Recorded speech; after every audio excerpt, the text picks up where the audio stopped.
जी नमस्कार, good morning to all of you. एक बार चेक करेंगे मेरी आवाज़ ठीक है क्या। Good morning to all of you. Nikita Sharma है, निशा शर्मा है, कोमल धाइया हैं, पूजा मीना है, कविता जी हैं। एक बार चेक करेंगे मेरी ऑडियो वीडियो ठीक है क्या, जल्दी से चेक करेंगे।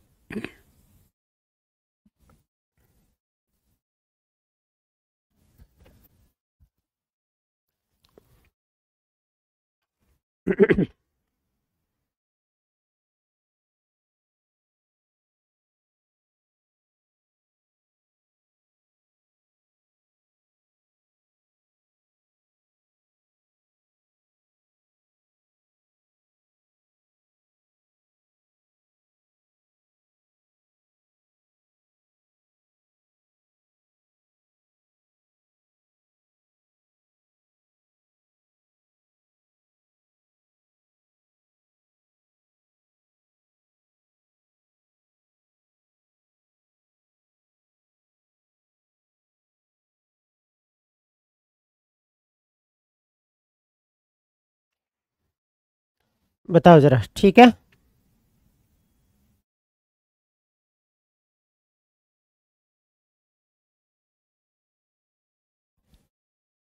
चलो फिर क्लास स्टार्ट करते हैं। आज जो हमारा बेसिक्स टॉपिक है जिसे हम पढ़ते हैं, स्टेट एंड देयर एलिमेंट्स। तो अगर पहले टॉपिक की मैं बात करूं तो आप लिखोगे कि state and elements of states, यानी कि हिंदी में अगर मैं बात करूं तो क्या बोलते हैं इसे, राज्य और राज्य के तत्व। राज्य और राज्य के तत्व।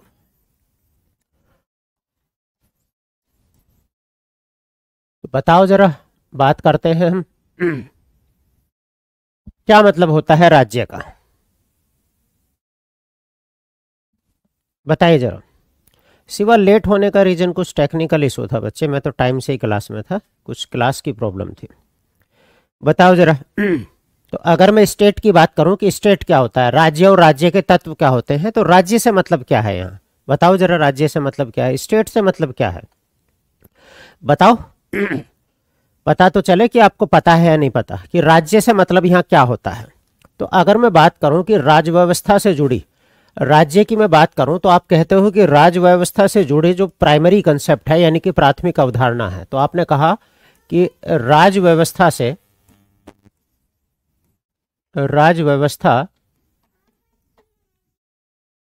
जुड़ी प्राथमिक अवधारणा है। मम्मी से ले लो जाओ।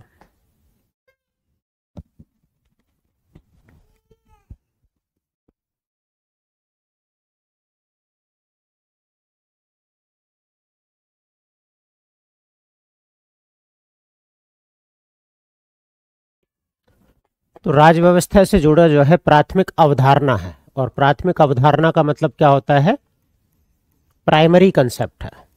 तो आप कहोगे कि प्राइमरी कंसेप्ट है।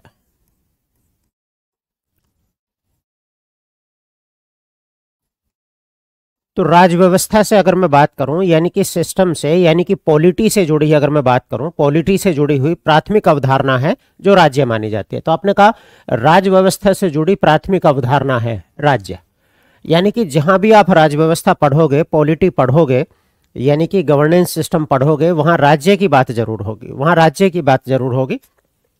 तो अगर हम बात करें कि जैसे आप समझने का ज्यादा है, लिखने का कम है, समझने का टॉपिक ज्यादा है। तो आप कहते हो जैसे जनरली हम जो है बहुत सारे प्रोविंसेस होते हैं, प्रांत होते हैं। तो जैसे मान लो आपकी बात कहें कि मान लो यूपी है, तो आप कहोगे सर स्टेट है। नहीं, आप ये कहोगे, आप कहोगे तमिलनाडु है सर स्टेट है, आप कहोगे बिहार है स्टेट है। लेकिन ये केवल इसका एक सीमित कंसेप्ट हुआ। अगर आप जो है राज्य का मतलब, अगर जो है आप ये कह रहे हैं कि जो प्रोविंसेस होते हैं, अगर आप ये कह रहे हैं कि जो प्रोविंसेस, प्रोविंसेस का मतलब जो प्रांत होते हैं, प्रांत को जनरल सेंस में या सामान्य अर्थ में राज्य, सामान्य अर्थ में राज्य यानी कि स्टेट माना जाता है, राज्य माना जाता है। और अगर मैं बात करूं लाइक एज, जैसे, तो आपने कहा कि लाइक एज, मान लो आपने कहा तमिलनाडु हो गया सर, राज्य है, तमिलनाडु हो गया। आपने कहा सर बिहार है, राज्य होगा, मतलब बहुत सारे हो सकते हैं। आपने कहा हरियाणा है, हरियाणा है, राज्य है। आपने कहा है यूपी है, राज्य है, ईटीसी हो सकते हैं, एक्स्ट्रा हो सकते हैं। तो आपने कहा कि राज्य की अगर मैं बात करूं तो राज्य जनरल सेंस में अगर मैं बात करूं तो सामान्य अर्थ में मैं कहूं कि राज्य का मतलब विभिन्न प्रांतों से होता है, प्रोविंसेस जो होता है। जैसे ब्रिटिश काल में हम उन्हें प्रांत बोलते थे कि 11 ब्रिटिश प्रांत थे, आज हम उन्हें स्टेट बोलने लगे। तो अगर मैं यहाँ बात करें कि प्रोविंस जो होता है वो जनरली अर्थ में अगर देखें तो राज्य माना जाता है। लेकिन अगर जब हम राज्य शब्द देखते हैं तो क्या राज्य इतना ही सीमित अर्थ है? जब हम संविधान का आर्टिकल 12 पढ़ते हैं तो उसमें राज्य को डिफाइन किया गया है। तो वहां तो राज्य को यह लिखा गया है कि देश की संसद हो, देश की न्यायपालिका हो, देश की सरकारें हो, राज्य की सरकारें हो, इवन ग्राम प्रधान हो, नौकरशाही हो, ब्यूरोक्रेसी हो, सब कुछ राज्य का हिस्सा होती है।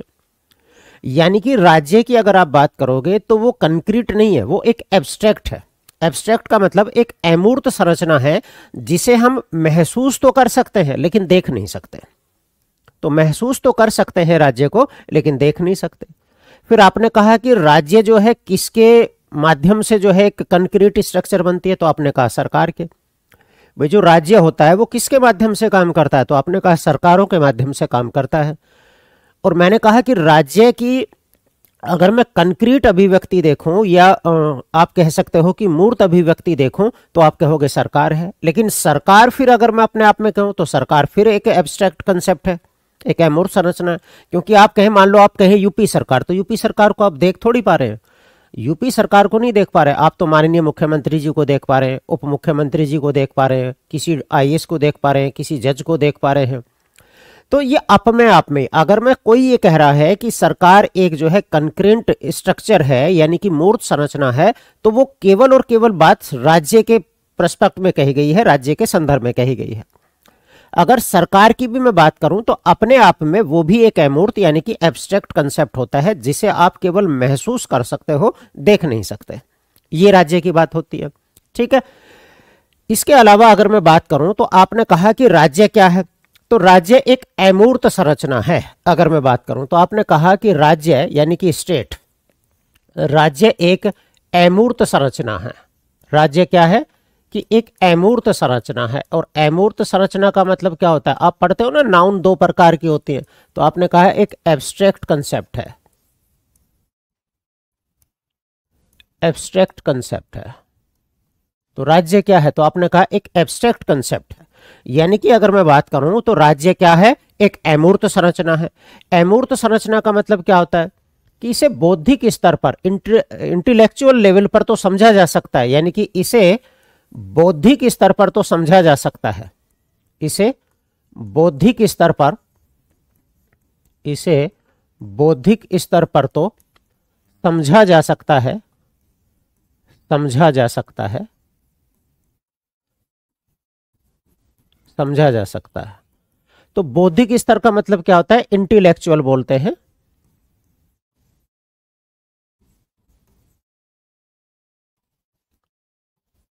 लेवल पर तो समझा जा सकता है परंतु देखा नहीं जा सकता, परंतु देखा नहीं जा सकता।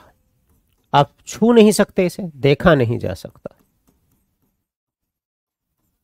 ठीक है। तो महसूस कर सकते हो, आप छू नहीं सकते, देख नहीं सकते। आप देख लो अगर मैं बात करूं तो आपने कहा कि इसे बौद्धिक स्तर पर तो समझा जा सकता है, यानी कि इंटेलेक्चुअल लेवल पर तो समझा जा सकता है, लेकिन अगर मैं बात करूं देखा नहीं जा सकता। तो आपने कहा जैसे, जैसे कि हम बात करें, जैसे के संदर्भ में आपने कहा कि सरकार जो होती है, अगर मैं सरकार की बात करूं तो यही इसमें ही आती है। सरकार जो गवर्नमेंट होती है वो यही गवर्नमेंट। इसके बाद आप कहें कि संसद, पार्लियामेंट, संसद अगर मैं बात करूं पार्लियामेंट, पार्लियामेंट। इसके बाद अगर मैं बात करूं कि न्यायपालिका, न्यायपालिका यानी कि जुडिशरी, न्यायपालिका यानी कि जुडिशरी की अगर मैं बात करूं, जुडिशरी। आप कहो नौकरशाही यानी कि ब्यूरोक्रेसी। ब्यूरोक्रेसी की अगर हम बात करें तो ये जो आपको सारी संरचना दिखती है कि ये सरकार में ही होती है, इसका मतलब ही सरकार होता है। तो आपने कहा, अब आपसे क्वेश्चन पूछा जा सकता है कि राज्य एक कैसा कंसेप्ट है, तो आपने कहा एब्स्ट्रैक्ट कंसेप्ट है। राज्य जो है एक एब्स्ट्रैक्ट कंसेप्ट है, यानी कि एक अमूर्त संरचना है। आपसे क्वेश्चन पूछा जा सकता है कि राज्य की मूर्त अभिव्यक्ति किसके माध्यम से होती है, तो आपने कहा सरकार के माध्यम से होती है। सरकार अपने आप में जो है एक एब्स्ट्रैक्ट कंसेप्ट है, लेकिन राज्य की जो अभिव्यक्ति होगी, राज्य किसके माध्यम से अपने आप को एक्सप्रेस करेगा, तो आपने कहा सरकारों के माध्यम से। भाई कोई ये थोड़ी कहेगा उत्तर प्रदेश क्या कर रहा है, उत्तर प्रदेश तो एक अमूर्त संरचना है, उत्तर प्रदेश के माध्यम से काम कौन कर रहा है, तो आपने कहा सरकार कर रहा है। तो अगर मैं बात करूं कि राज्य के संदर्भ में अगर आप देखें, रिगार्डिंग ऑफ स्टेट देखें, तो गवर्नमेंट एक कंक्रीट स्ट्रक्चर है, लेकिन अपने आप में अगर सरकार की बात करूं तो सरकार फिर क्या है, तो एक एब्स्ट्रैक्ट कंसेप्ट है। तो आप यहां भी एक लाइन समझ सकते हैं, एक लाइन यहां से समझ सकते हैं। तो अगर एक मैं लाइन लिखूं तो आप ऐसा समझ सकते हो एक लाइन में कि राज्य की मूर्त अभिव्यक्ति, राज्य की मूर्त अभिव्यक्ति, मूर्त, मूर्त का मतलब क्या होता है, कंक्रीट, और कंक्रीट का मतलब क्या होता है, जिसे हम छू सकते हैं, देख सकते हैं। तो राज्य की मूर्त अभिव्यक्ति जो है, उसका जो एक्सप्रेस है वो क्या है, तो आपने कहा मूर्त अभिव्यक्ति जो है राज्य की, तो आपने कहा सरकार है, सरकार है। यानी कि सरकार के माध्यम से ही कोई राज्य अपने आप को एक्सप्रेस करता है, अपने आप को अभिव्यक्त करता है। अगर मैं यहां एक लाइन और लिखूं और आपसे कहूं कि सरकार स्वयं में अगर आप देखें, सरकार यानी कि गवर्नमेंट, अगर मैं गवर्नमेंट की बात करूं तो सरकार जो है स्वयं में अगर मैं बात करूं, इटसेल्फ जो है एक अमूर्त संरचना है, एक अमूर्त संरचना है। जितने आपने लिखे हैं ना, कोई आपसे कहे न्यायपालिका क्या है, अमूर्त संरचना है, एब्स्ट्रैक्ट कंसेप्ट है। वो थोड़ी न्यायपालिका को थोड़ी आप देख रहे हो, आप तो जजों को देख रहे हो, तो एब्स्ट्रैक्ट कंसेप्ट है या स्ट्रक्चर कह सकते हो आप।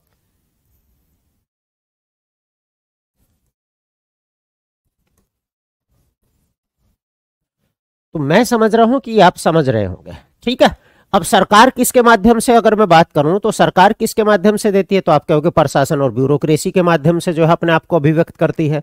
तो सरकार के संदर्भ में ब्यूरोक्रेसी अगर आप देखेंगे तो मूर्त हो जाएगी, लेकिन ब्यूरोक्रेसी को अगर अपने आप में देखोगे तो फिर वो एक जो है एब्स्ट्रैक्ट कंसेप्ट आएगा, आगे नहीं आएगा। तो आपने कहा कि जो राज्य शब्द है, ये कि जो राज्य शब्द है अगर मैं बात करूं, ये राज्य, अगर राज्य यानी कि स्टेट शब्द की मैं बात करूं तो इसे कहां डिफाइन किया गया है, एक संदर्भ ये भी आता है कि कहां डिफाइन किया गया है। तो अगर आप देखें कि आर्टिकल आप 12 पढ़े हैं, आर्टिकल 12, और एक अगर आप संविधान के पार्ट 6 में चले जाएं, अगर संविधान के पार्ट 6 में चले जाएं और इसमें जो है एक आर्टिकल पढ़ें, आर्टिकल 152, 152, और ये जो आर्टिकल 12 है ये कौन से पार्ट में है, तो आपने कहा ये संविधान के पार्ट 3 में है। अगर मैं 12 की बात करूं तो आपने कहा कि भाग 3 के संदर्भ में, भाग 3 के संदर्भ में राज्य की परिभाषा, भाग 3 के संदर्भ में राज्य की परिभाषा आर्टिकल 12 में है, परिभाषा आर्टिकल 12 में है, आर्टिकल 12 में। यानी कि आप कहोगे कि राज्य को जो आर्टिकल 12 में डिफाइन किया गया है रिगार्डिंग फंडामेंटल राइट, मूल अधिकारों के तहत। अब आप मूल अधिकार पढ़ते हो, मान लो आप आर्टिकल 15 पढ़ रहे हो, तो आप 15 क्या पढ़ते हो कि राज्य किसी भी व्यक्ति के साथ किसी भी तरह का डिस्क्रिमिनेशन नहीं करेगा, ना उसकी कास्ट के बेस पर, ना उसके रिलीजन के बेस पर, ना उसके रीजन के बेस पर, ना उसके जो है धर्म के बेस पर, किसी बेस पर जो है नहीं करेगा, ना उसके जेंडर के बेस पर। तो यह राज्य शब्द क्या है, तो इस राज्य शब्द को जहां जहां संविधान के पार्ट 3 में यानी कि भाग 3 में यानी कि फंडामेंटल राइट में जहां जहां राज्य शब्द लिखा है, उस राज्य शब्द को डिफाइन कहां किया गया है, आर्टिकल 12 में। आर्टिकल 12 डिफाइन करता है। अगर मैं भाग 6 चला जाऊं तो भाग 6 में क्या है, राज्य ही है। भाई संविधान का एक पढ़ते हो आप, पार्ट 1 पढ़ते हो, तो उसमें क्या है, स्टेट एंड इट्स टेरिटरी है। दूसरे में क्या है, सिटीजनशिप है, नागरिकता है। तीसरे में क्या है तो आपने कहा फंडामेंटल राइट है। चौथे में क्या है तो आपने कहा डीपीएसपी है, direct to principle state policy. 4A में क्या है, बाद में फंडामेंटल ड्यूटी जुड़ी 42 अमेंडमेंट के द्वारा। 5 में क्या है तो आपने कहा यूनियन एग्जीक्यूटिव है, संघीय या संघीय विधायिका ही कह लीजिए उसे, संघीय विधायिका है, लेजिस्लेचर है, यूनियन है यानी कि संघ है। और 6 में क्या है तो आपने कहा स्टेट है। तो अगर मैं बात करूं भाग 6 में अगर आप देखें तो क्या है तो आपने कहा कि राज्य है। तो आपने कहा कि भाग 6 के संदर्भ में, भाग 6 के संदर्भ में यानी कि उसके रिगार्डिंग में राज्य शब्द की परिभाषा, राज्य शब्द की परिभाषा यानी कि राज्य शब्द को जो डिफाइन किया गया है परिभाषा आर्टिकल 152 में है, 152 में है। तो राज्य शब्द को जो डिफाइन किया गया है वो आर्टिकल 152 में डिफाइन किया गया है। ठीक, तो आपने कहा कि ये राज्य शब्द पढ़ लिया। अब हम एलिमेंट्स ऑफ स्टेट और देख लेते हैं एक बार। ठीक है, अब यहां से आपके काम की चीज क्या है मैं एक बार बता देता हूं, जो आपके काम की चीज है। सबसे पहले आपसे क्वेश्चन ये पूछा जा सकता है कि राज्य व्यवस्था से जुड़ा प्राइमरी कंसेप्ट कौन सा है, तो आप कहोगे राज्य का। दूसरा आपके लिए इंपॉर्टेंट हो सकता है कि राज्य कैसी संरचना है। ठीक है, तो आप कहोगे एक अमूर्त संरचना है यानी कि आप कहोगे एब्स्ट्रैक्ट कंसेप्ट। दूसरा क्वेश्चन पूछ सकते हैं कि राज्य जो है किसके लेवल से जो है एक मूर्त संरचना या राज्य की मूर्त अभिव्यक्ति कहां है, तो एक क्वेश्चन ये भी पूछा जा सकता है। एक क्वेश्चन पूछा जा सकता है राज्य की कंक्रीट जो एक्सप्रेस अभिव्यक्ति है वो क्या है, सरकार। सरकार स्वयं में क्या है तो एक अमूर्त संरचना है, ये आपसे क्वेश्चन पूछा जा सकता है। फिर आपसे क्वेश्चन पूछा जाएगा राज्य शब्द की परिभाषा कहां दी गई। अगर आपसे बस ये क्वेश्चन पूछें कि राज्य शब्द की परिभाषा कहां दी गई है तो आपको आर्टिकल 12 मानना है, या पार्ट हो तो पार्ट 3 मानना है। ठीक है, इसके बाद ये भी पूछ सकता है कि पार्ट 6 के संदर्भ में आर्टिकल जो है मतलब राज्य की परिभाषा कहां दी गई है, तो 152 में दी गई है। मूल अधिकारों के किस आर्टिकल में जो है दी गई है, तो आपने कहा आर्टिकल 12 में दी गई है, ये क्वेश्चन पूछ सकता है। अब हम बात करते हैं एलिमेंट्स ऑफ स्टेट, यानी कि एलिमेंट्स ऑफ स्टेट की बात करें कि राज्य जो है किन किन तत्वों का होना बहुत जरूरी है। एलिमेंट्स ऑफ स्टेट्स, अगर इनमें से एक भी जो है तत्व गायब हुआ तो राज्य का कंसेप्ट अधूरा रह जाएगा। राज्य के तत्व, यानी कि अगर राज्य का कंसेप्ट कंप्लीट करना है तो ये 4 तत्व जो है आपके पास होने चाहिए, जो शिवा ने जो है कमेंट भी कर रखा। तो एलिमेंट्स ऑफ स्टेट बात करूं तो आपने कहा यह जरूरी है कि किसी भी राज्य होने की शर्त है कि उसके 4 तत्व होने चाहिए।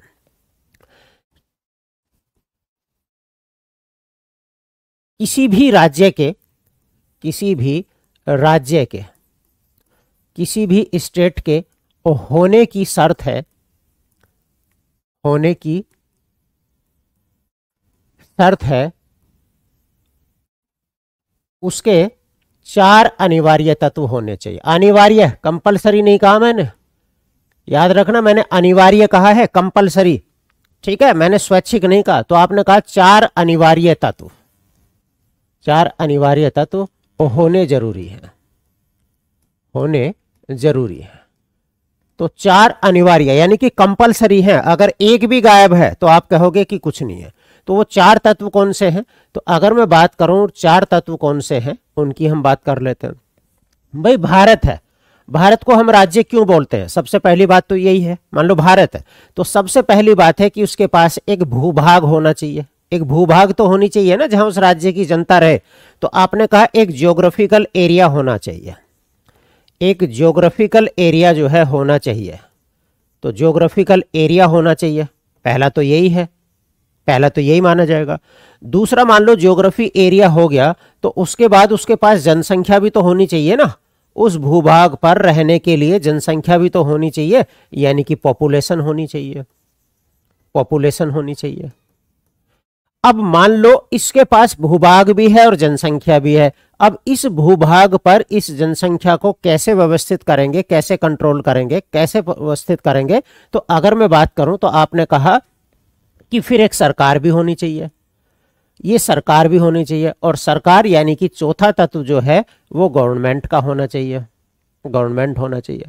और सबसे बड़ी बात है सरकार भी है, मान लो मैं तिब्बत में चला जाऊं तो तिब्बत के पास भूभाग भी है, वहां जनसंख्या भी है, उनकी सरकार एक अस्थायी सरकार भी है दलाई लामा की, लेकिन उसके पास एक चीज नहीं है, इसलिए राज्य का कंसेप्ट अधूरा है बच्चे। ठीक है। तो अगर मैं यहां बात करूं तो आपने कहा कि इनके पास जो है संप्रभुता होनी चाहिए, संप्रभुता होनी चाहिए, और संप्रभुता का मतलब क्या होता है, सॉवरेनिटी होनी चाहिए, सॉवरेनिटी होनी चाहिए, यानी कि संप्रभुता होनी चाहिए। ठीक है। तो आपने कहा ये चारों तत्व जो है ये अनिवार्य है, ध्यान रखना। तो आपने कहा ये चारों तत्व जो है अनिवार्य हैं। तो आपने कहा कि चारों तत्व, हिंदी में ज्यादा बढ़िया रहेगा, चारों तत्व अनिवार्य हैं, चारों तत्व अनिवार्य हैं, अनिवार्य है, कंपलसरी है। किसी एक के भी एब्सेंट होने पर, किसी एक के भी, किसी एक के भी एब्सेंट होने पर राज्य का कंसेप्ट अधूरा है, राज्य का कंसेप्ट अधूरा है, राज्य का कंसेप्ट अधूरा है। अब इनमें से जोन सा भी आपको समझ में ना आ रहा हो वो मेरे से पूछ लो। निकिता शर्मा जो पूछ रही हैं कि पार्ट 3 और पार्ट 6 दोनों में स्टेट को डेफिनेशन ही दिया हुआ है क्या? हाँ जी बिल्कुल। मैंने बताया कि मूल अधिकारों में जो राज्य शब्द दिया है उस राज्य शब्द का मतलब क्या माना जाएगा ये आपको आर्टिकल 12 में बताया गया है, और संविधान के पार्ट 6 में जहां जहां राज्य शब्द है उस राज्य शब्द का क्या मतलब माना जाए ये आपको आर्टिकल 152 में बताया गया है। ठीक है, 152 में बताया गया। ये तो पार्ट 4 के संदर्भ में अगर आप जाओगे तो आर्टिकल 36 में भी डिफाइन किया गया है। अगर डीपीएसपी के उसमें देखें कि यहाँ जो डीपीएसपी में राज्य शब्द लिखा रहता है इसका मतलब क्या है, तो वो आर्टिकल 36 में समझाया गया है। ठीक है, लेकिन ज्यादा ये पूछते हैं। अब यहां से अगर मैं बात करूं तो बताओ जरा बताओ कोई सा जो है, कोई चीज जो आपको समझनी हो तो मुझे बताओ। भूभाग का मतलब आपको पता ही है, ज्योग्राफिकल एरिया होना चाहिए उसके अंतर्गत में, यानी कि एक भौगोलिक क्षेत्र होना चाहिए जहां वो रह सके, काम कर सके। जनसंख्या यानी कि पॉपुलेशन होनी चाहिए, यानी कि उसके राज्य क्षेत्र के अंतर्गत जो जमीन आ रही है, जो भूमि आ रही है उसमें रहने के लिए जनसंख्या चाहिए, किसी पर तो शासन करेगा ना। तो सरकार क्या है, इस भूभाग का प्रशासन नियंत्रण करने के लिए, इस जनसंख्या को व्यवस्थित करने के लिए एक सरकार होती है, और सरकार वो संप्रभु होनी चाहिए, सॉवरेनिटी है। हम कहते हैं ना भारत एक संप्रभु राष्ट्र है, इसका मतलब क्या होता है? संप्रभुता का मतलब है अगर कोई देश संप्रभु है तो इसका मतलब यह है कि वो अपनी एक्सटर्नल और इंटरनल दोनों मामलों में स्वतंत्र है। अगर मैं जैसे कहता हूं कि भारत एक संप्रभु राष्ट्र है, इसका मतलब जो हमारी इंटरनल पॉलिसी है और जो हमारी एक्सटर्नल पॉलिसी है हम किसी के दबाव में जबरदस्ती महसूस नहीं करते, स्वीकार नहीं करते, वो हमारी अपनी जो है इच्छा। तो संप्रभुता का मतलब जो प्रिया ने पूछा है, मैं एक लाइन में जो है संप्रभुता को डिफाइन करता हूं क्या है। संप्रभुता का मतलब हम बात करें यानी कि सॉवरेनिटी की बात करें, संप्रभुता, संप्रभुता यानी कि सॉवरेनिटी की बात करते हैं, क्या मतलब होता है? ठीक है, तो सॉवरेनिटी का मतलब होता है कि यदि कोई देश, यदि कोई कंट्री अपने इंटरनल का मतलब क्या होता है? आंतरिक, जो उसके अपने देश के हैं आंतरिक, और एक्सटर्नल मामलों में, एक्सटर्नल का मतलब क्या होता है? जो बाहरी मामले हैं किसी देश के साथ, एक्सटर्नल,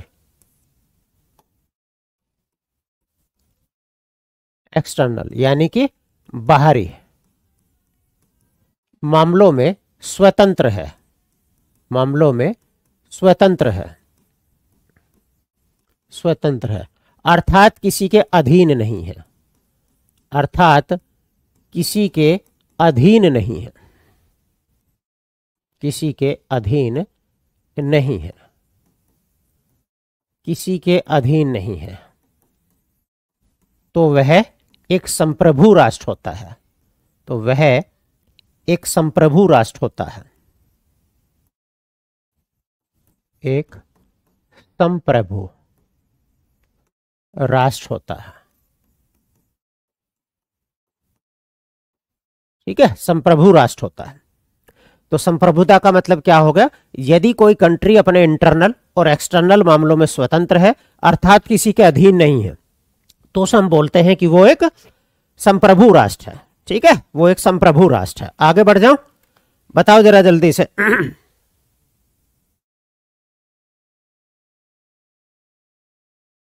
चल,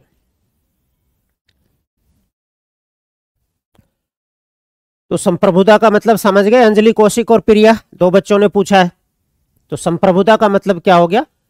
सम प्लस प्रभुता। प्रभुता का मतलब होता है अधिकार, यानी कि अधिकार जो है इंटरनल और एक्सटर्नल मामलों में हम किसी के अधीन नहीं है, हम स्वतंत्र हैं, अपने फैसले हम अपनी मर्जी से करते हैं।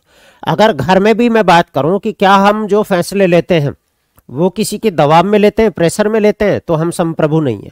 लेकिन अगर मैं अपने फैसले अपनी मर्जी से, अपनी समझ से लेता हूं, किसी बाहरी व्यक्ति का मतलब एडवाइस तो हो सकती है, कोई दिक्कत नहीं है, लेकिन किसी के दबाव में नहीं कि आपको ऐसा ही करना है, ऐसा ही करना है, ये नहीं। तो संप्रभुता का मतलब क्या हो गया?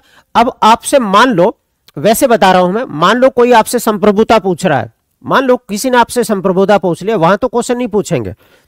तो आपने कहा कि संप्रभुता ये होता है कि अगर हम अपने इंटरनल और एक्सटर्नल मामलों में फ्रीडम है, हम जो है अपने फैसले, वो चाहे अपने देश के अंदर के हों चाहे देश से बाहर के हों, हमें रसिया से तेल लेना है या यूक्रेन से लेना है या सऊदी अरब से लेना है, ये हमें अमेरिका नहीं बताएगा, हम अमेरिका की नहीं मानेंगे, अपनी मर्जी से करेंगे, जहां हमें अपने इंटरेस्ट दिखेंगे वहां करेंगे। हमें फिलिस्तीन के फेवर में खड़ा होना है या इजराइल के फेवर में खड़ा होना है, ये पॉलिसी हम खुद की अपनी तय करेंगे। कौन होते हैं अरब देश और कौन होता है अमेरिका जो हमें इस चीज के लिए बाध्य करे, तो हम अपनी मर्जी से करेंगे।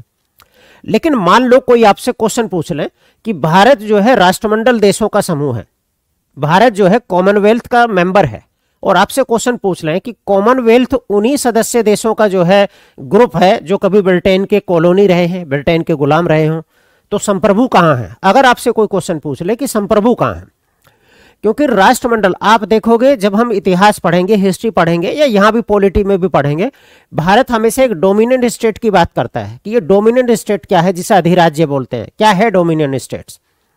तो अगर मैं बात करूं, दरअसल जब हम डोमिनेंट स्टेट की बात कर रहे हैं तो हमें सब कुछ सुविधाएं मिल रही है, लेकिन हमें अपना जो हेड ऑफ स्टेट है वो महारानी को मानना पड़ेगा, ब्रिटिश क्राउन को मानना पड़ेगा। ये बड़ी बात थी। और संपूर्ण आजादी में कुछ नहीं, हेड ऑफ स्टेट हमारा अपना राष्ट्रपति होता है। अब होता है नहीं होता, तो हमारा हेड ऑफ स्टेट राष्ट्रपति होता।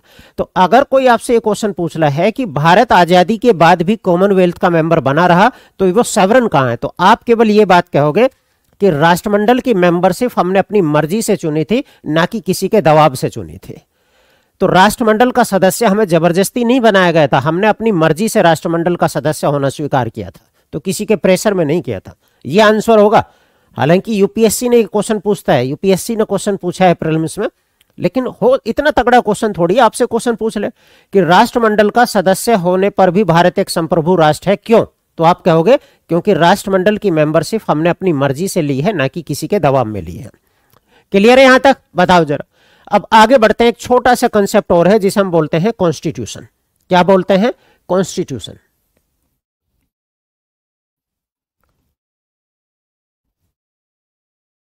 कॉन्स्टिट्यूशन की बात करते हैं, यानी कि संविधान की बात करते हैं। किसकी बात करते हैं? संविधान के। संविधान की बात करते हैं, ठीक, संविधान की बात करते हैं बच्चे। हाँ जी, बिल्कुल बोला जा सकता है। नहीं, दरअसल निशा शर्मा, बहुत सारे ऐसे राष्ट्र हैं जो स्वतंत्र हैं, स्वतंत्र हैं, बहुत सारे राष्ट्र हैं, लेकिन फिर भी जो है दूसरे राज्यों का वहां इंटरफेयर होता है, उनकी पॉलिसी दूसरे जो है कंट्री डिफाइन करते हैं। ठीक, तो आपने कहा कॉन्स्टिट्यूशन, संविधान क्या है? तो आपने कहा संविधान क्या है? संधि विच्छेद करते हैं। दरअसल सम प्रत्यय जोड़कर जो है, सम प्रत्यय या उपसर्ग, तो विधान शब्द में सम उपसर्ग जोड़ा और दो शब्द बने, यानी कि सम प्लस विधान। अब सम माने क्या होता है? सम माने होता है समान, और समान का मतलब क्या होता है? तो समान का मतलब होता है इक्वल, इक्वल मतलब होता है। और विधान का मतलब क्या होता है? तो विधान का मतलब होता है कानून, और कानून का मतलब क्या होता है? लॉ। तो आपने कहा इसका मतलब क्या होगा? तो आपने कहा सभी के लिए समान कानून। तो आपने कहा सभी के लिए समान कानून, सभी के लिए समान कानून, सभी के लिए समान कानून। तो आपने कहा equal rule for all, equal rule for all, ये सभी के लिए जो है समान कानून, ये आपने बात की, ठीक है। तो संविधान क्या होता है, तो आपने कहा सम प्लस विधान, और सम प्लस विधान का मतलब क्या है कि समान कानून, यानी कि इक्वल लॉ, यानी कि सभी के लिए समान कानून, यानी कि इक्वल रूल ऑफ लॉ, या इक्वल रूल ये कह लीजिए या लॉ कह लीजिए फॉर ऑल। रूल की जगह हम क्या कह सकते हैं, लॉ भी कह सकते हैं, कि सभी के लिए जो है समान कानून है बच्चे, ठीक है। तो सभी के लिए जो समान कानून होता है उसे हम क्या बोलते हैं, संविधान है। अब संविधान की डेफिनेशन की अगर मैं बात करूं तो अलग अलग तरीके से, कई तरीके से दी जाती है।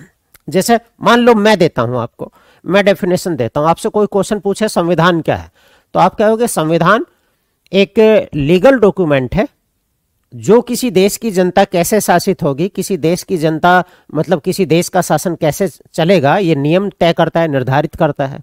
और कैसे दोगे, तो मैंने कहा कि जो संविधान है वो एक लीगल डॉक्यूमेंट है जो किसी देश की राज्य व्यवस्था या विधायिका की स्थापना करता है, एग्जीक्यूटिव की स्थापना करता है, जुडिशरी की स्थापना करता है। उन तीनों के आपस में क्या रिलेशन होंगे ये तय करता है, उन तीनों की पावर क्या होंगी ये तय करता है, उन तीनों की लिमिटेशन क्या होंगी ये तय करता है, उन तीनों के आपस में रिलेशन क्या होंगे, एग्जीक्यूटिव का लेजिस्लेटिव से क्या रिलेशन होगा, एग्जीक्यूटिव का जुडिशरी से क्या रिलेशन होगा, और जो लेजिस्लेचर है उसका जुडिशरी से क्या रिलेशन होगा ये तय करता है, और जनता के उनसे कैसे रिलेशन होंगे ये तय करता है। तो कौन तय करता है, हमारा संविधान तय करता है, यही तो संविधान तय करता है। तो अगर मैं बात कहूं तो आपने कहा कि संविधान एक लीगल डॉक्यूमेंट है, यानी कि वैधानिक दस्तावेज है, तो आपके संदर्भ में आ जाएगा, आप कहोगे संविधान लिखित होता है या अलिखित होता है, तो आप कहोगे संविधान लिखित भी होता है और अलिखित भी होता है, रिटर्न भी है और अनरिटर्न भी है। वो कहे कि भारत का संविधान कैसा है, तो आप कहोगे रिटर्न कॉन्स्टिट्यूशन है। तो यहां थोड़ी सी सावधानी रखनी, अगर वो पूछता है संविधान है तो आप कहोगे रिटर्न और अनरिटर्न दोनों हो सकता है, लिखित भी हो सकता है लिखित भी। वो कहेगा भारत का संविधान, तो आप कहोगे रिटर्न है। तो आप कहोगे अलिखित का मतलब क्या होता है, क्या अलिखित का मतलब मौखिक है, ओरल है, किसी को रटवा के बैठा रखा वहां और हम उससे पूछते हैं, मारते हैं पीछे से डंका को, बता आर्टिकल 15 में क्या है, तो वो ऐसे बताता है आर्टिकल 15 में ये है, आर्टिकल 17 में क्या है ये। तो मौखिक का मतलब क्या होता है, क्या वहां कोई किताब नहीं है कि जैसी हमारे यहाँ भारत में इंडियन कॉन्स्टिट्यूशन की बुक है। क्या ब्रिटेन की अगर मैं बात करूं वहां हम बोलते हैं कि ओरल कॉन्स्टिट्यूशन है, तो वहां नहीं है बच्चे जी। तो वहां क्या लिखित संविधान नहीं है, वहां संविधान की किताब नहीं है, तो आप कहोगे संविधान की किताब है क्यों नहीं, तो वहां भी लिखा हुआ संविधान है। तो आपने कहा फिर क्यों वहां मौखिक संविधान क्यों बोलते हैं, आपसे ये भी तो क्वेश्चन पूछेगा कि भाई ब्रिटेन के संविधान में जब संविधान की कॉन्स्टिट्यूशन की एक बुक है तो हम उसे अनरिटन कॉन्स्टिट्यूशन क्यों बोलते हैं, तो उसका रीजन क्या है। तो अब बात करते हैं बच्चे, ठीक है, ये समझ गए। चलो एक यही अगर मैं लाइन लिखूं तो आप यहां पर लिख सकते हो कि जो संविधान होता है, संविधान एक वैधानिक दस्तावेज होता है, संविधान एक वैधानिक दस्तावेज, वैधानिक दस्तावेज, दस्तावेज का मतलब डॉक्यूमेंट, एक वैधानिक दस्तावेज, और वैधानिक दस्तावेज को हम क्या बोलते हैं, लीगल डॉक्यूमेंट बोलते हैं, लीगल डॉक्यूमेंट। तो एक वैधानिक दस्तावेज होता है जो शासन के उन मूलभूत सिद्धांतों का वर्णन करता है, जो शासन के, शासन का मतलब क्या होता है, गवर्नेंस, ठीक है, गवर्नेंस, जो शासन के मूलभूत सिद्धांतों का, मूलभूत सिद्धांतों, मूलभूत सिद्धांत का मतलब क्या होता है, बेसिक प्रिंसिपल, यानी कि जो किसी भी देश के लिए जरूरी होते हैं, बेसिक प्रिंसिपल, मूलभूत सिद्धांतों का वर्णन करता है, का वर्णन करता है, ठीक है। तो आपने कहा जो किसी भी देश के अगर मैं बात करूं तो मूलभूत सिद्धांतों यानी कि बेसिक प्रिंसिपल का जो है वर्णन करता है, जिनके अनुरूप, जिनके अकॉर्डिंग, अनुरूप का मतलब क्या होता है, अकॉर्डिंग, जिनके अनुरूप किसी देश, किसी देश या राज्य का शासन, किसी देश या राज्य का शासन, शासन चलता है, शासन चलता है, ठीक है। तो ये याद रखना आपको।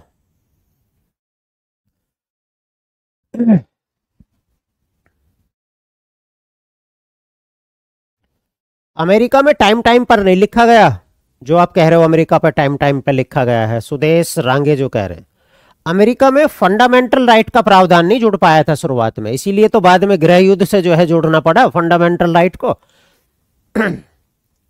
टाइम टाइम पर जो लिखा गया है वो लिखित, जो अलिखित है ना उनमें है। जैसे ब्रिटेन है, ब्रिटेन में कोई प्रोसेस फॉलो नहीं किया गया, जैसा हमारा देश है लिखित संविधान की बात करते हैं। हमारे जुलाई अगस्त में जो है चुनाव हुए 1946 में, कैबिनेट मिशन की सिफारिश के बाद में जो है कॉन्स्टिट्यूशनल असेंबली बनी।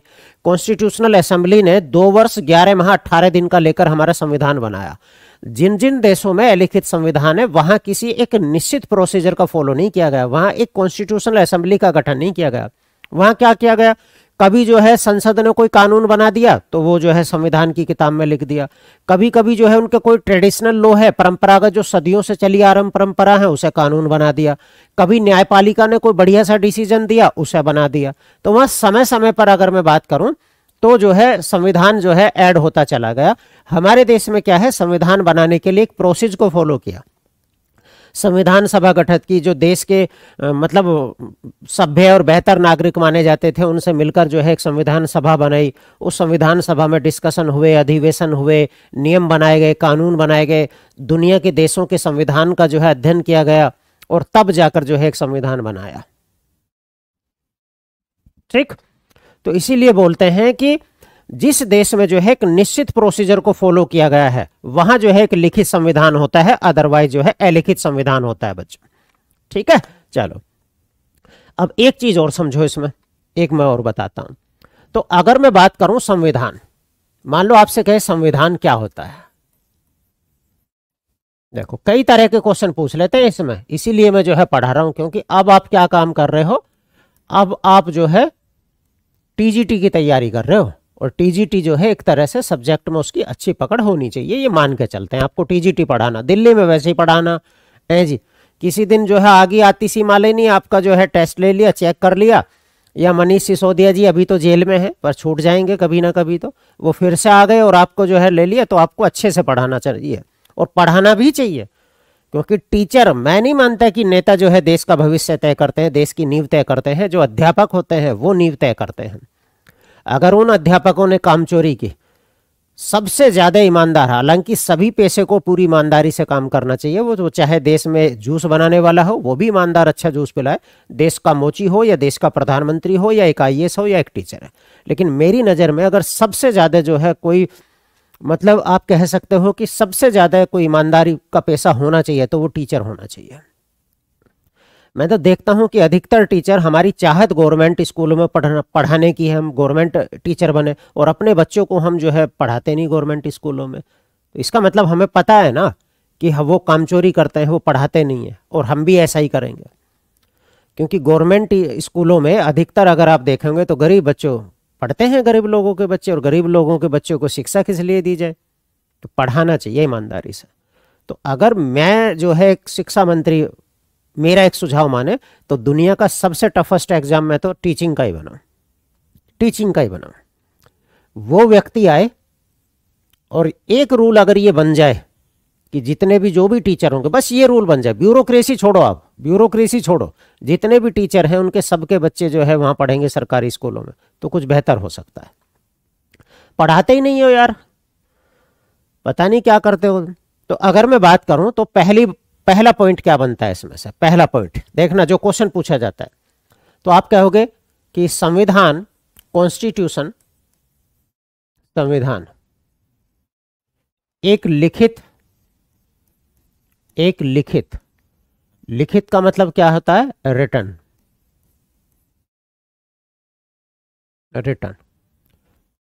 और अलिखित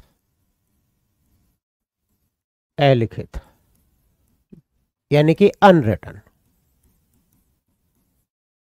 तो आपने कहा कि संविधान एक लिखित और अलिखित लीगल डॉक्यूमेंट है, यानी कि वैधानिक दस्तावेज है, वैधानिक दस्तावेज।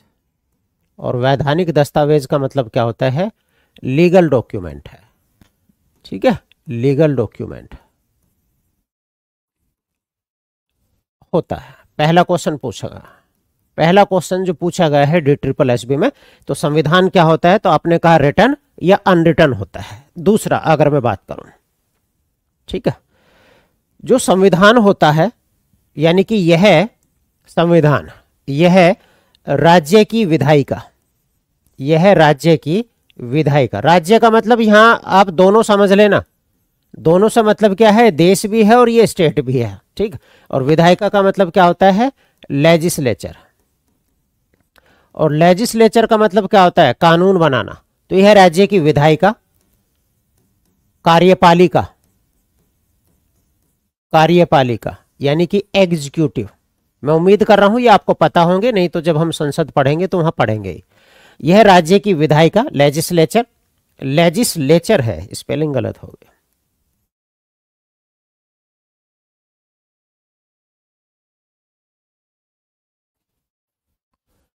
और एग्जीक्यूटिव और न्यायपालिका यानी कि जुडिशरी, न्यायपालिका,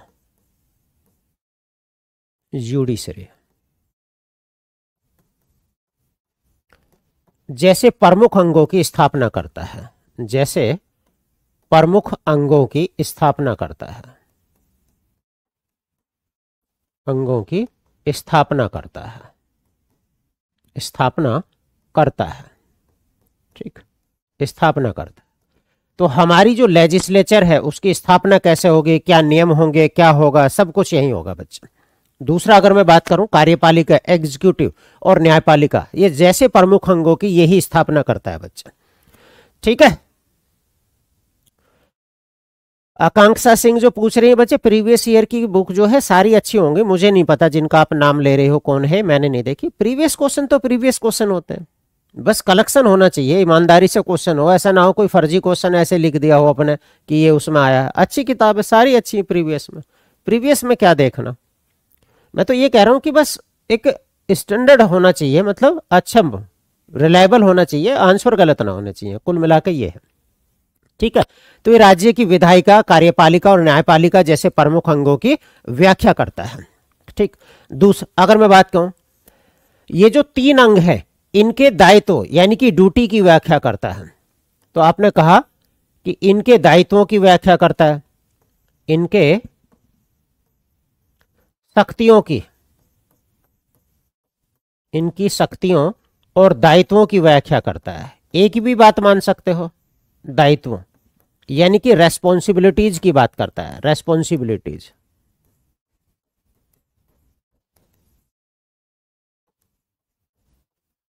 तो इनकी शक्ति और दायित्वों की व्याख्या करता है।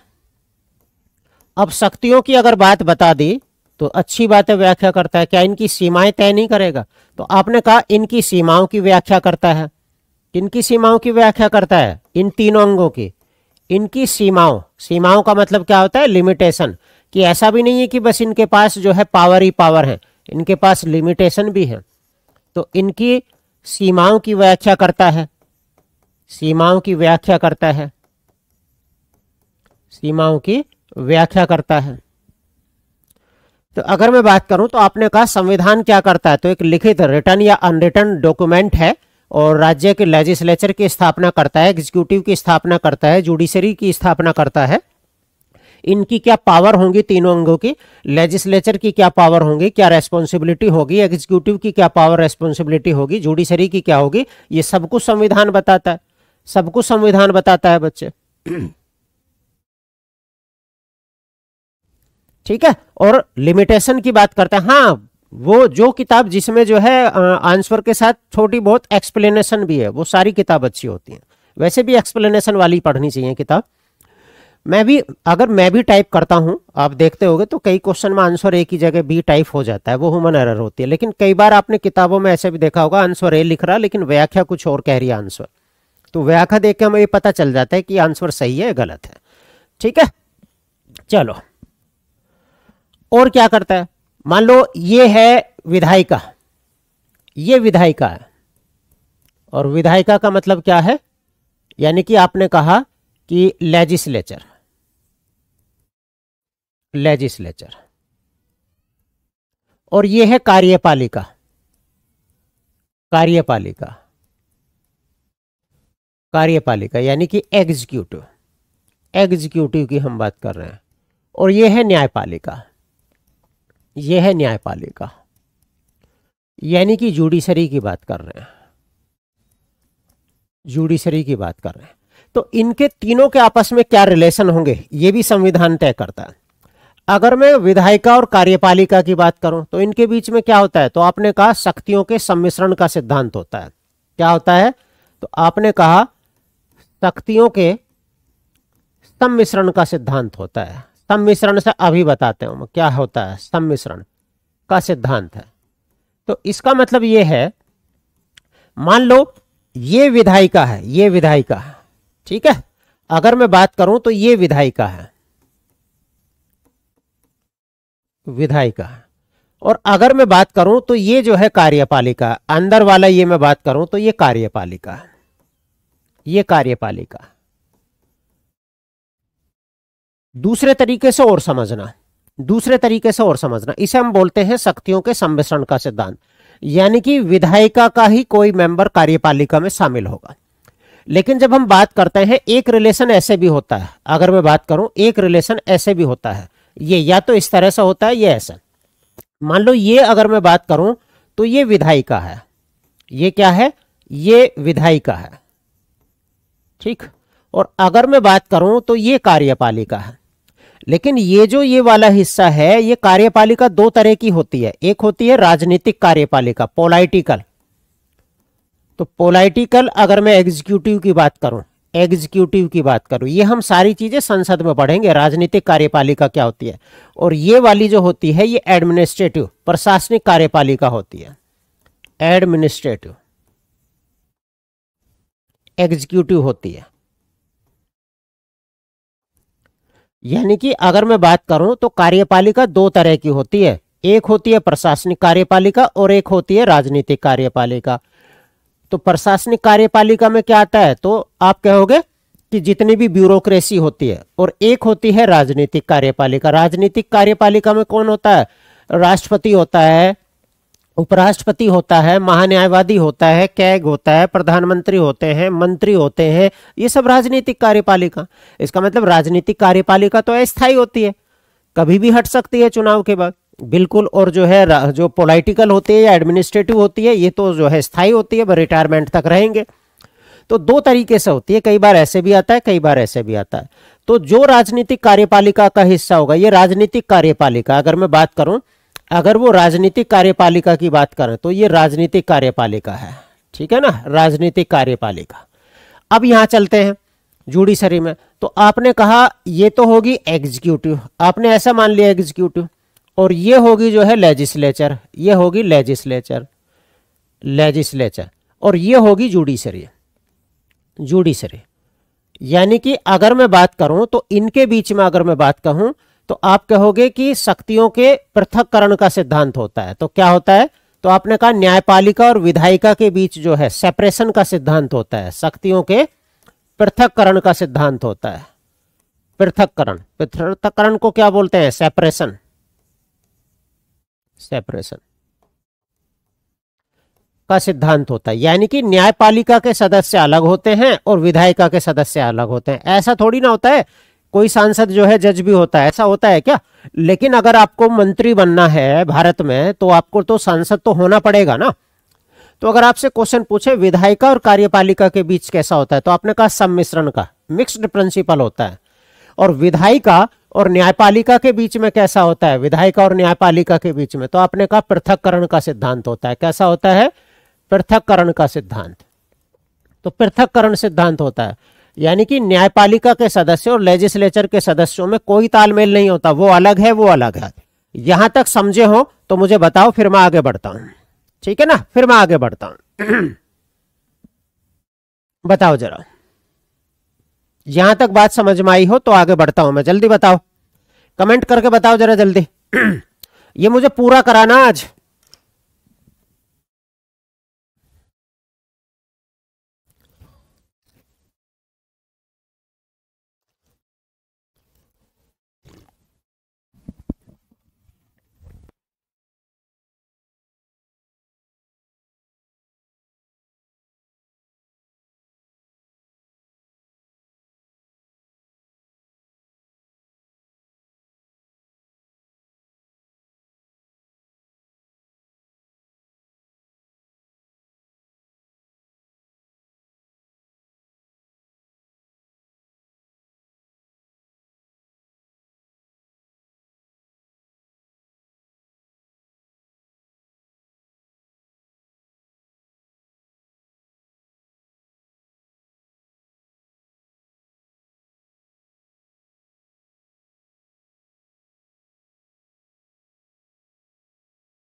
एक बार और बता दीजिए। देखो वैसे ये हमें पार्लियामेंट में पढ़ना, और एक होती है विधायिका, लेजिस्लेचर। विधायिका क्या होती है? लेजिस्लेचर का मतलब होता है संसद, जो कानून बनाने का काम करती है। कानून कौन बनाता है? देश में लोकसभा, राज्यसभा और राष्ट्रपति मिलकर ये कानून बनाते हैं। एग्जीक्यूटिव का मतलब होता है जैसे प्रधानमंत्री जी हैं और उनकी मंत्री परिषद है, ये कार्यपालिका होती है जो कानून को लागू करने का काम करते हैं। तो कानून तो संसद ने बना दिया, उसमें तो सरकार भी होती है, विपक्ष भी होता है, लेकिन जो लागू करेगा वो तो सरकार वाले ही करेंगे ना, जो प्रशासन करेगा बच्चों। और एक होती है जुडिशरी, जो कानून की एक्सप्लेनेशन करती है कि कानून संवैधानिक प्रोसीजर के अनुसार बना है या नहीं बच्चे। ठीक, तो अगर मैं यहां बात करूं तो आपने कहा कि इनके बीच में शक्तियों के सम्मिश्रण का सिद्धांत होता है, यानी कि कोई सांसद ही मंत्री बन सकता है। अगर चाहे तो मुझे भी मंत्री बना सकते हैं, मैं सांसद नहीं हूं, लेकिन मैं ज्यादा से ज्यादा 6 महीने के लिए रह सकता हूं। अभी आपने देखा राजस्थान में चुनाव हुआ था, विधानसभा के चुनाव हुए थे। विधानसभा को हम बोलते हैं लेजिस्लेटिव असेंबली। वहां क्या है, किसी व्यक्ति को मंत्री बना दिया, लेकिन उस मंत्री को अगर मंत्री पद पर परमानेंट रहना है तो उसे 6 महीने के अंदर अंदर कहीं से एमएलए का चुनाव जीतना पड़ेगा। अब वो एमएलए का चुनाव लड़ा और हार गया, वो लगभग 17,000 वोटों से हार गया कांग्रेस से, तो गई उसकी मंत्री परिषद। तो 6 महीने के अंदर अंदर आपको इसका सदस्य होना पड़ेगा अगर आप एग्जीक्यूटिव के मेंबर बनना चाह रहे हो। लेकिन एग्जीक्यूटिव को दो तरीके से भी समझते हैं, एक राजनीतिक कार्यपालिका होती है, एक प्रशासनिक। तो प्रशासनिक तो ब्यूरोक्रेसी होती है, कोई आईएएस पीएस होता है, अधिकारी होते हैं, वो तो सारे जो है वो भी कार्यपालिका का हिस्सा होता है। भाई मान लो स्वास्थ्य से रिलेटेड कोई पॉलिसी बनी, तो स्वास्थ्य मंत्री किसे कहेगा? स्वास्थ्य सचिव को कहेगा। स्वास्थ्य सचिव किसे कहेगा? अधिकारियों को कहेगा। तो फाइनली जो ग्राउंड पर किसी कानून को लागू कर रही है वो तो ब्यूरोक्रेसी कर रही है ना, ठीक है ना, ब्यूरोक्रेसी कर रही है। जज अलग होते हैं, जज का और इनका कोई रिलेशन नहीं होता है, तो इनके बीच में क्या है, सेपरेशन का सिद्धांत होता है, इनके बीच में मिक्स्ड का होता है। इसीलिए जो है ये जो कार्यपालिका पर विधायिका का कंट्रोल होता है, क्योंकि कार्यपालिका का हर मेंबर जो है विधायिका का मेंबर है। तो यहां क्वेश्चन पूछे जाएंगे उससे कि बताओ आपने क्या किया, ये क्या किया। ठीक, आगे बढ़ते हैं, यहां देखते हैं। अब आपने यहां देखा कि एक होता है वैधानिक दस्तावेज, और वैधानिक दस्तावेज का मतलब क्या होता है? Legal document. वैधानिक दस्तावेज, इसे भी समझ लेना। ये मैं बता रहा हूं, ये क्वेश्चन नहीं पूछे जाएंगे आपसे इतने ज्यादा, लेकिन आपको समझ होनी चाहिए, जो आप पढ़ रहे हो आपको वो पता होना चाहिए कि लीगल डॉक्यूमेंट। अब आपने कहा दो तरीके से आपने देखा लीगल डॉक्यूमेंट, कैसे देखा कि जी एक तो जो है रिटन हो सकता है। रिटन का मतलब एक लिखित हो सकता है, रिटन यानी कि लिखित हो सकता है। और दूसरा आपने क्या पढ़ा कि जो है अनरिटन हो सकता है, अनरिटन हो सकता है। अनरिटन का मतलब क्या है? अलिखित हो सकता है, अलिखित दस्तावेज, यानी कि इस तरह से हो सकता है, लिखित हो सकता है या अलिखित हो सकता है। अब अगर मैं यहां बात करूं तो लिखित का मतलब क्या है, तो इसके लिए आप कहोगे, इसके लिए एक औपचारिक, औपचारिक का क्या मतलब होता है? जो भाई हुआ, नियम से हुआ, कायदे से हुआ, फॉर्मल बोलते हैं औपचारिक, यानी कि फॉर्मल। तो इसके लिए एक औपचारिक संविधान सभा का गठन हुआ, संविधान सभा का गठन हुआ, संविधान सभा का यानी कि कॉन्स्टिट्यूशनल असेंबली का गठन हुआ, कॉन्स्टिट्यूशनल असेंबली का गठन हुआ, कॉन्स्टिट्यूशनल असेंबली का गठन हुआ। और उसने जो है बनाया, आप देख लो जिस जिस देश में संविधान का निर्माण हुआ वहां वहां जो है कॉन्स्टिट्यूशनल असेंबली का जो है गठन हुआ। जैसे अगर मैं बात करूं कि भारत का ही लिख लो, अगर मैं बात करूं लाइक एज आप देखें तो भारत है, पाकिस्तान है, तो जिस जिस देश में जो है संविधान सभा का गठन हुआ उन्हीं को हम बोलते हैं यूएसए। मान लो यूएसए हो गया, ठीक। और वहां अगर मैं बात करूं तो संविधान सभा ने इस दस्तावेज को तैयार नहीं किया। अगर मैं जो है अलिखित की बात करूं तो अलिखित में आप क्या कहोगे? तो आप कहोगे कि संविधान सभा ने संविधान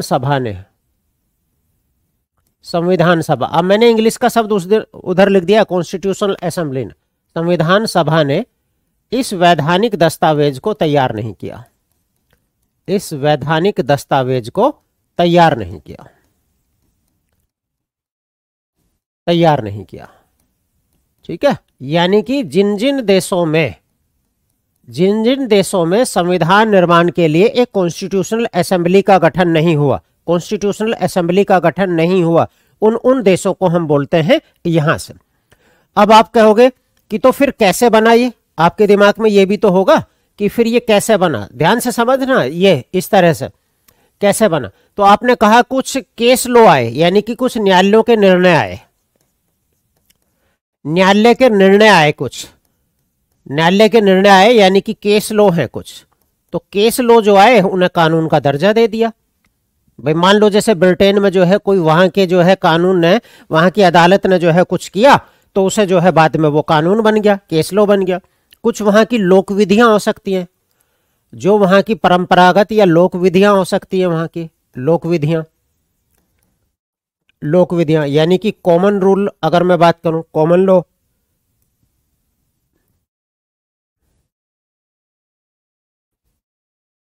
कॉमन लॉ की बात करें, किसी भी देश की जो लोक विधियां होती हैं परंपरा के तौर पर जो है सदियों से चली आ रही है, उन्होंने लागू कर दिया बच्चे। कुछ जो है संवैधानिक परंपराएं होती हैं, अगर मैं बात करूं तो कुछ क्या होती हैं, तो आपने कहा संवैधानिक परंपराएं होती हैं, संवैधानिक परंपराएं होती हैं, कुछ कुछ संवैधानिक परंपरा होती हैं वो शामिल कर दिए। कुछ जो है संसद के अधिनियम आए, संसद के एक्ट आए, संसद के जो एक्ट है वो शामिल कर दिए। तो इन सब से मिलकर जो है कानून बन गया। यहाँ इन सब से मिलकर क्या बन गया, कानून बन गया। जैसे अगर मैं बात करूं लाइक एज आप देखें तो सबसे ज्यादा तो वैसे ब्रिटेन ही पूछा जाता है। क्या पूछा जाता है, सबसे ज्यादा ब्रिटेन ही पूछा जाता है, सबसे ज्यादा ब्रिटेन ही पूछा जाता है कि ब्रिटेन का संविधान कैसा है। आप एक दो देश और लिखना चाहें तो कनाडा लिख सकते हैं, कनाडा, न्यूजीलैंड लिख सकते हैं, और इजराइल लिख सकते हैं, न्यूजीलैंड और इजराइल लिख सकते हैं, पावरफुल देश है बड़ा इजराइल, इजराइल है। ठीक तो आपने कहा इस तरह से होता है, समझ गए होगे, मैं उम्मीद करता हूं। आगे बढ़ते हैं पर ठीक है, बस 10 मिनट और लूंगा, फिर हमारा कल जो है पहला टॉपिक स्टार्ट हो जाएगा। ठीक, फिर हमारा कल पहला टॉपिक स्टार्ट हो जाएगा। समझ में आ रहा है ना देवेश मिश्रा जी? चलो फिर सही है। आगे बढ़ो, बताओ जरा, एक बार कमेंट करो। तो इन देशों में क्या हुआ, कभी कभी वहां के न्यायालय के निर्णय आए वो शामिल कर दिए, वहां की कॉमन लॉ है, लोक विधियां हैं वो शामिल कर दिए, वहां के कुछ जो है कॉन्स्टिट्यूशनल कॉन्वेंशन हुए वो शामिल कर दिए, वहां की संसद ने कुछ कानून बनाए वो शामिल कर दिए। तो समय समय पर जो है बनता चला गया वहां का संविधान। ठीक है, कभी ऐसा नहीं हुआ कि एक जो है नियम को फॉलो किया गया, संविधान सभा का गठन किया गया हो, जैसा भारत, पाकिस्तान, अमेरिका इन देशों में हुआ। चलो आगे बढ़ो, कुछ बस इंपॉर्टेंट फैक्ट देख लीजिए अब।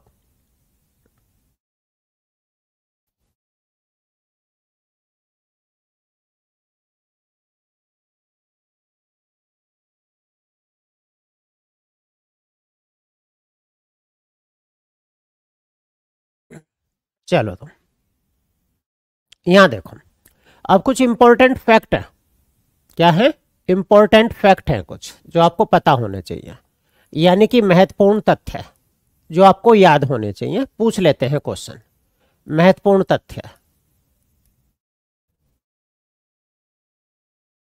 ठीक है, महत्वपूर्ण तथ्य। आज आपकी जो है किसी रीजन से हिस्ट्री की क्लास नहीं हो पाएगी, इसीलिए जो है मैं थोड़ा सा एक्स्ट्रा समय ले रहा हूं। आज आपकी हिस्ट्री की क्लास किसी रीजन से नहीं हो पाएगी। चलो ठीक है, तो अगर मैं बात करूं पहला पॉइंट, पहला पॉइंट तो आपने कहा कि 1215 में, 1215 में इंग्लैंड के राजा थे जिनका नाम था जॉन। ठीक है, तो इंग्लैंड के राजा, इंग्लैंड के राजा क्या नाम था उनका, जॉन, के द्वारा, के द्वारा जो नागरिक होते हैं यानी कि सिटीजन जो होते हैं, नागरिकों यानी कि सिटीजन की मैं बात करूं, नागरिक अधिकारों लिख देता हूं पहले मैं, नागरिक अधिकारों,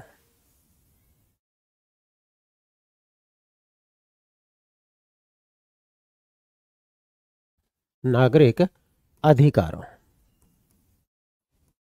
नागरिक अधिकारों का मतलब होता है सिटीजन राइट्स।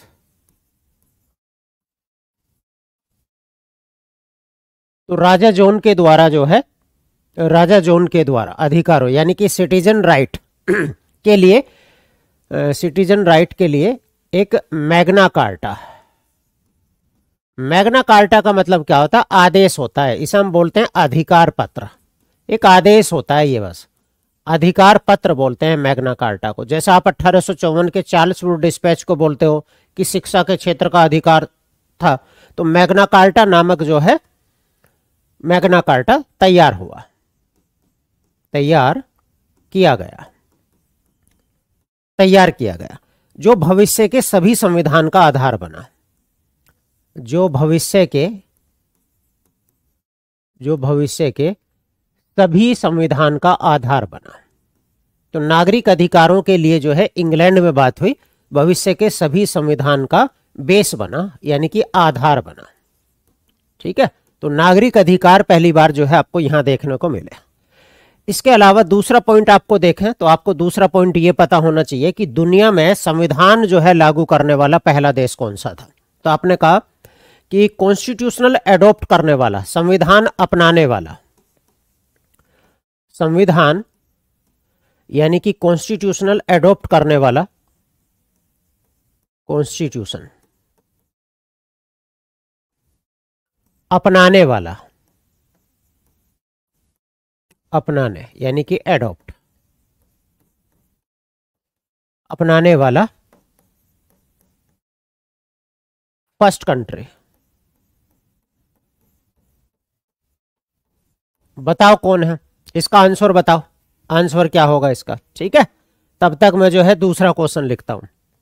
बताओ पहला देश कौन था, या इसी को लिख लेते हैं चलो पहले। तो आपने कहा कि अगर मैं बात करूं तो ये ब्रिटेन था। कौन था? ब्रिटेन। ये ब्रिटेन था। ब्रिटेन कह लो या इंग्लैंड कह लो, एक ही बात है। ठीक है, लेकिन ठीक इंग्लैंड। यहां क्या हुआ अगर मैं बात करूं तो आपने कहा कि 1688 में गोरों में क्रांति हुई है एक। 1688 में क्या हुआ यहां? तो 1688 में एक ग्लोरियस क्रांति हुई। क्या हुई? ग्लोरियस रिवॉल्यूशन हुई एक। ग्लोरियस, इसे जो है क्या बोलते हैं? गोरों में क्रांति बोलते हैं। गोरों में क्रांति।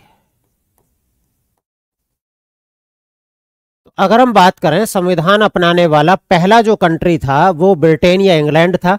1688 में ग्लोरियस रिवॉल्यूशन हुई, और इस ग्लोरियस रिवॉल्यूशन से क्या हुआ? यहां पहले मोनार्की सिस्टम था, तो इस रिवॉल्यूशन से क्या हुआ अगर मैं बात करूं तो आप कहोगे कि इंग्लैंड में यहां दिख रहा है ना आपको, इंग्लैंड में राजतंत्र। राजतंत्र का मतलब क्या होता है? मोनार्की। मोनार्की यानी कि राजा का है। तो मोनार्की को हटाकर संवैधानिक राजतंत्र लागू किया गया। इसे समझना, संवैधानिक राजतंत्र, संवैधानिक राजतंत्र लागू किया गया। ठीक है ना। तो वहां काम किया क्या ब्रिटेन में कि पहले वहां राजा का शासन था, राजा हुआ करता था, जो राजा रानी ने कह दिया वो ही सही है। तो 1688 में राजा के अत्याचारों के खिलाफ जो लोगों की आवाज दबाई जा रही थी उसके खिलाफ वहां 1688 में क्रांति हो गई, जिसे हम ग्लोरियस रिवॉल्यूशन बोलते हैं, गौरवमयी क्रांति। और उन्होंने राजा के शासन को उखाड़ फेंका और फिर वहां डिसीजन लिया गया कि कॉन्स्टिट्यूशनल मोनार्की होगी, संवैधानिक राजतंत्र होगा। संवैधानिक राजतंत्र का मतलब क्या होता है ये समझ लो, क्या होता है संवैधानिक राजतंत्र। संवैधानिक राजतंत्र का मतलब होगा कि जनता के द्वारा चुनी गई सरकारें होंगी, बस जो हेड ऑफ कंट्री होगा, हेड ऑफ स्टेट होगा, वो राजा होगा। जैसे बोलते हैं ना वहां जो वो होता है सम्राट होता है, ब्रिटेन का सम्राट, बस वो नाम मात्र के लिए हेड ऑफ स्टेट बनाया गया है। कई बार हमसे भी क्वेश्चन पूछ लेते हैं कि जो भारत के राष्ट्रपति की जो स्टेटस है वो किसकी तरह होता है, तो हम कहते हैं कि ब्रिटेन के शासक की तरह होता है। ना उसके पास में ज्यादा कुछ है, ना हमारे राष्ट्रपति जी के पास में कुछ है। जहां सरकार कहेगी, संसद कहेगी, वहां जो है चलेगा, वहां भी संसद जैसे कहेगी वैसे चलेगा। तो राजतंत्र में क्या होता है, राजा में सारी शक्तियां राजा के पास होती हैं, और संवैधानिक राजतंत्र में क्या होता है कि बस राजा को मुखिया नाम के लिए बनाया जा रहा, असली पावर तो जो है संसद में है। ठीक है, समझ गए? राजतंत्र में मोनार्की और कॉन्स्टिट्यूशनल मोनार्की में समझ गए क्या क्या डिफरेंस है? एक बार मुझे कमेंट करके बताएं। तो मोनार्की में क्या होता है, जहां सारी शक्तियां राजा के हाथ में हो, और कॉन्स्टिट्यूशनल मोनार्की में क्या है कि केवल नाम के लिए जो है राजा को मुख्य हेड बना रखा, बाकी उसके पास शक्ति कुछ नहीं है। बाकी डेमोक्रेसी है, जनता के द्वारा चुनी गई सरकारों में ही सारी शक्ति होती है। तो एक बार क्लियर करो जरा, मुझे कमेंट करके बताओ कि मोनार्की और कॉन्स्टिट्यूशनल मोनार्की में डिफरेंस समझे क्या, फिर मैं आगे बढ़ता हूं। ठीक है, एक मैं लाइन में यहां लिख देता हूं। देखो, एक होता है राजतंत्र। क्या होता है? राजतंत्र।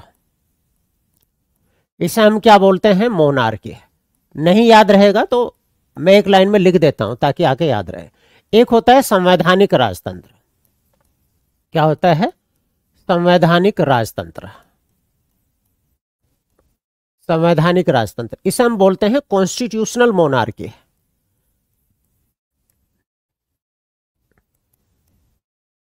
कॉन्स्टिट्यूशनल मोनार्की,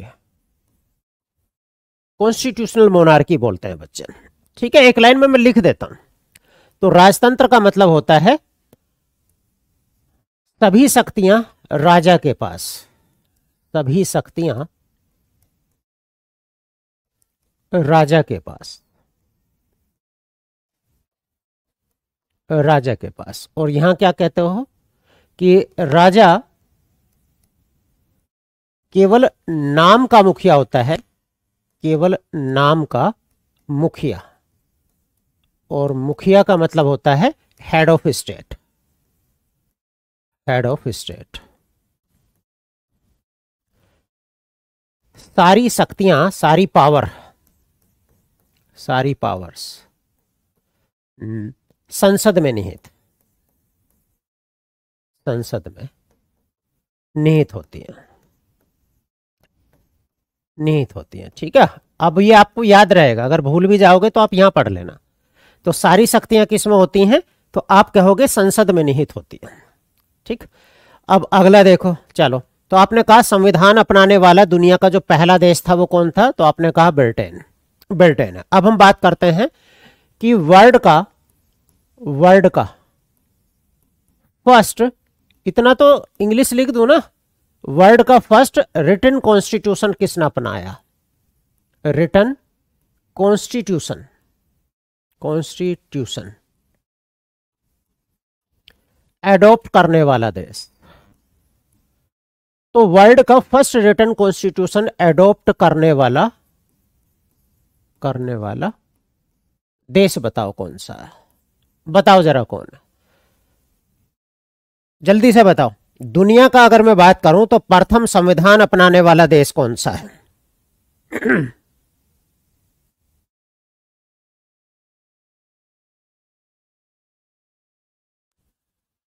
बताओ।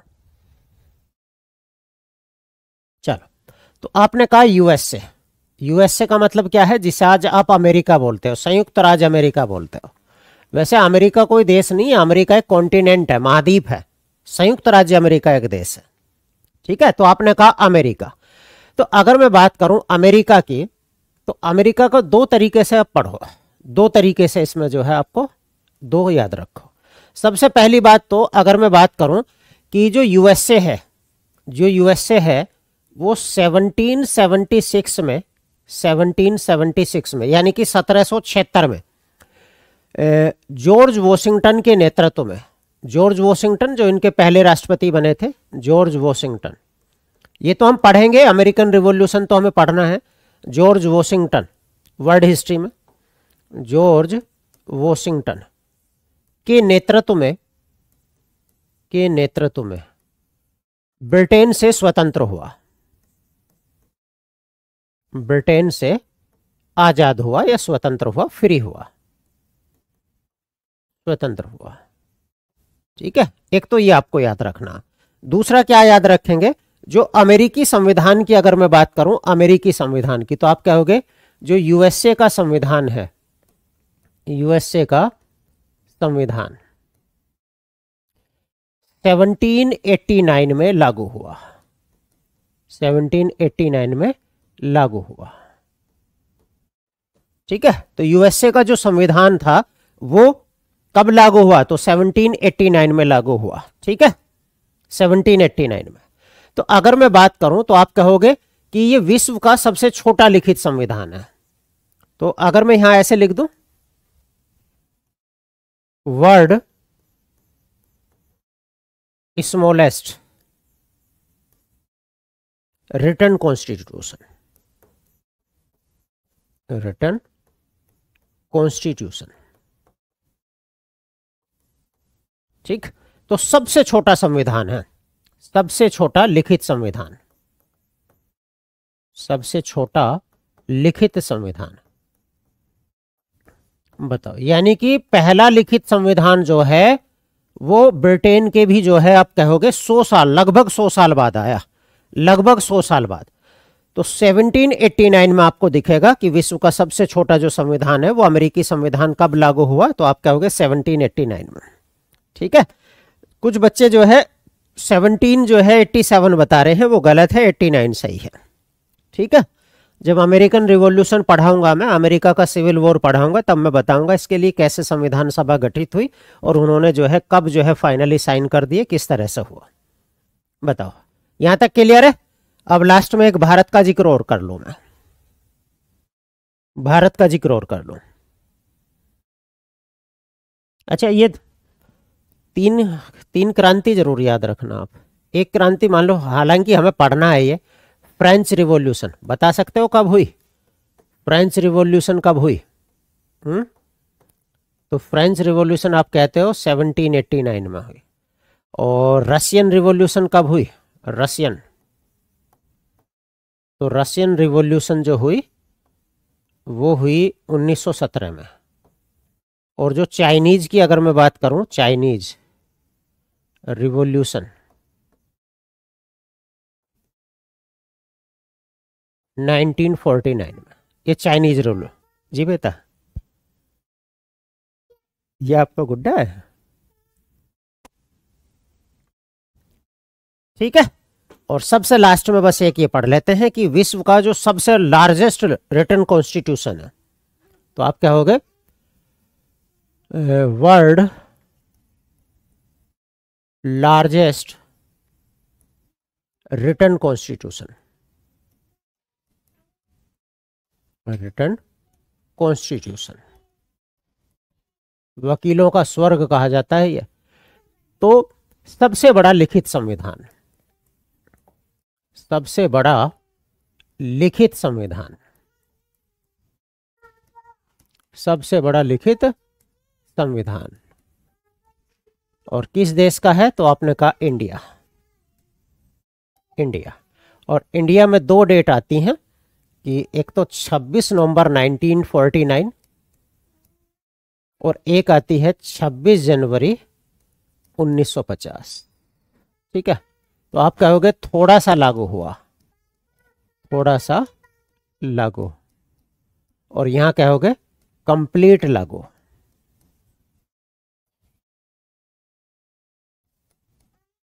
ठीक है, बताओ, क्लियर है?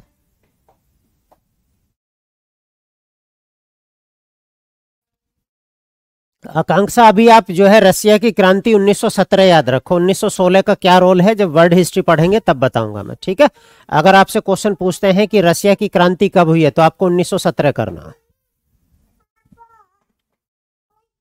ये तो एक क्रांति 1907 में भी हुई है रसिया में।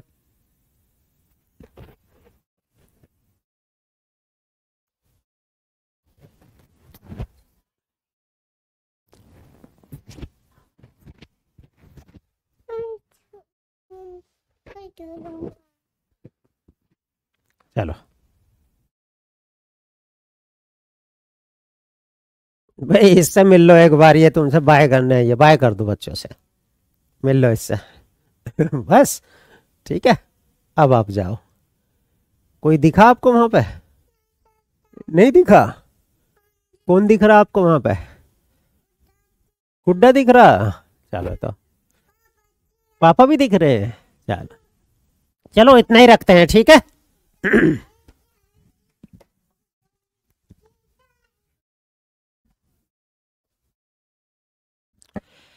चलो फिर कल मिलते हैं क्लास में बच्चे।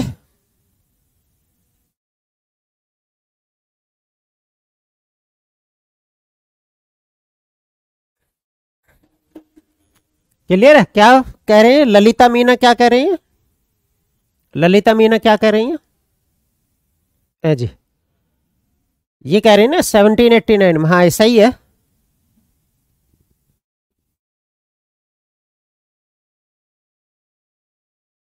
चलो ठीक है, इतना रखते हैं, फिर मिलते हैं नेक्स्ट क्लास में।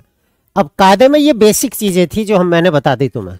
कल हमारा पहला टॉपिक स्टार्ट होता है जिसे बोलते हैं कॉन्स्टिट्यूशनल डेवलपमेंट ऑफ इंडिया। ज्यादा नहीं पढ़ाऊंगा मैं, हर एक्ट में काम की चीज पढ़ाऊंगा, ठीक है?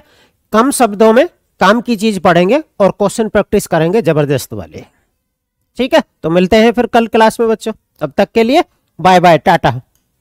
सर्दी हो रही है, ध्यान रखो सर्दी से।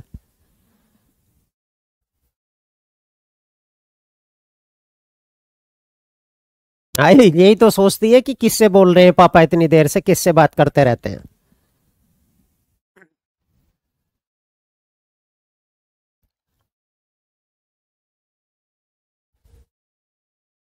चलो मिलते हैं फिर नेक्स्ट क्लास में बच्चों।